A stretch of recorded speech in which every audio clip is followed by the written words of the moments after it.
Us heu fixat mai que el nou Sardenya no és perfectament rectangular? Tampoc ho era l'antic Sardenya en els seus darrers anys de vida.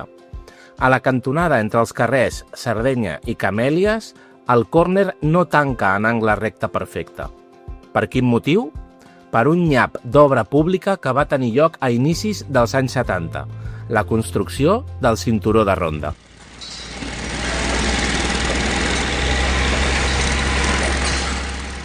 El franquista alcalde Porcioles va reactivar un vell projecte de principis de segle, la creació d'una via ràpida circular a Barcelona que permetés creuar-la sense massa interrupcions.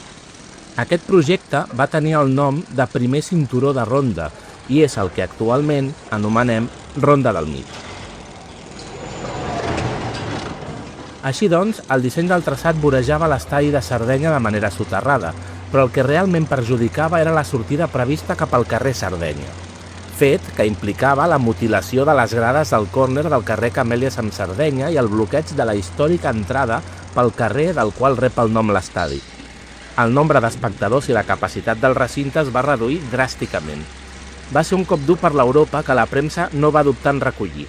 Llegim, o en una peça de podcast més aviat escoltem, què deia la publicació Teleexpress. El Club Deportivo Europa, un histórico del fútbol catalán víctima del progreso de la ciudad. Nuestro déficit alcanzará 5 millones cuando acaben las obras. Esperamos que alguien pueda ayudarnos, afirma el presidente del club.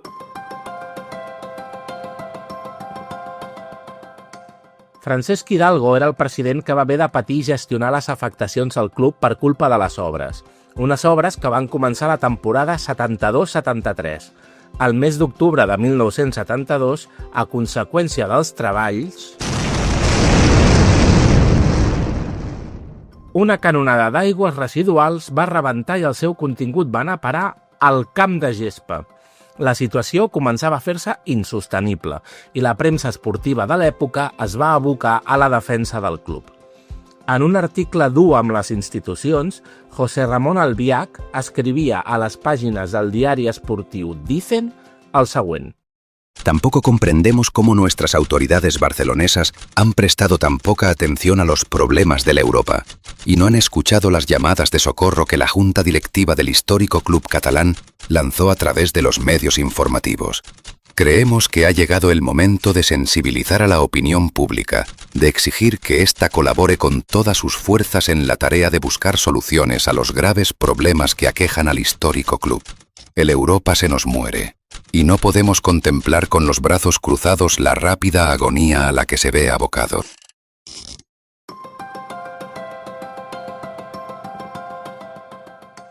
La clatellada més contundent d'aquest article d'opinió arriba a la part final del seu escrit.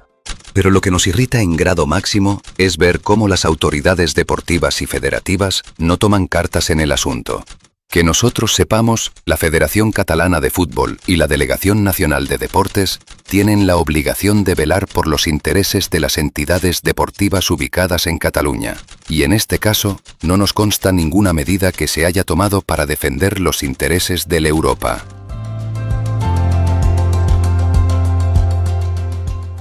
Aquest tipus de conflictes político-federatius en ressonen més de 50 anys després, oi?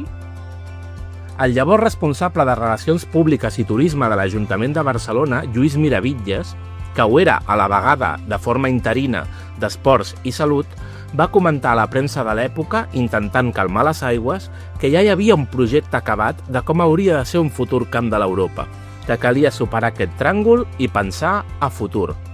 Declaració ben curiosa, donat que parlem d'un projecte de nou estadi manifestat 22 anys abans d'inaugurar-se el nou Sardenya.